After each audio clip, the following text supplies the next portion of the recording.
सबैजनालाई नमस्कार छ। आज चाहिँ एकदमै प्राचीन वस्तु चाहिँ फेला परेको छ। त्यो फेला परेको वस्तु तपाईहरुलाई म देखाइरहेको छु। एकदमै धेरै सिक्काहरू छ। यहाँनिर करिब 2300 सिक्काहरू छन्। तपाईले एकदमै पुरातात्विक वस्तुहरू देख्न सक्नुहुन्छ। कपिलवस्तु नगरपालिका वडा नम्बर 5 स्थित भवनी गाउँको छेउमा रहेको पोखरीको किनारमा मध्यकालको जस्तो देखिने पुरानो तामाको पैसा जस्तो देखिने वस्तु फेला परेको छ। स्थानीय जनप्रतिनिधि र पत्रकारहरू प्रहरीको रोभरमा चाहिँ सिक्काहरू कति मात्रामा छन् भन्ने यो निकाल्ने प्रक्रिया नेपाल निकाल्ने काम भइरहेको छ। तपाईले देखिरहनु भएको छ। यो चाहिँ एकदमै पुरानो अवस्थामा रहेको, भित्र एकदमै जमेको अवस्थामा रहेको अवस्थामा यो सिक्काहरू निकाल्ने काम भइरहेको छ।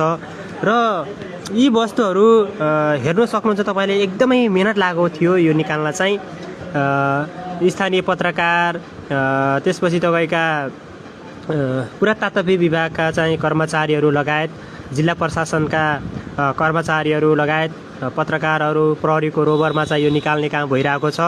र पुरातात्विक वस्तुहरूको एकदमै हामीले संरक्षण गर्नुपर्ने हुन्छ। यो जुन पुरा कैयौं पुस्ताका पुराना पैसाहरू यहाँ देखिएको छ। अरेबियन जस्तो देखिने यहाँ चाहिँ देखिरहेको छ। तपाईले देख्न सक्नुहुन्छ। र पुरातात्विक वस्तुहरू निकाल्दै हुनुहुन्छ। सबै यहाँ सबै कर्मचारीहरूले निकाल्दै गरेको अवस्था छ।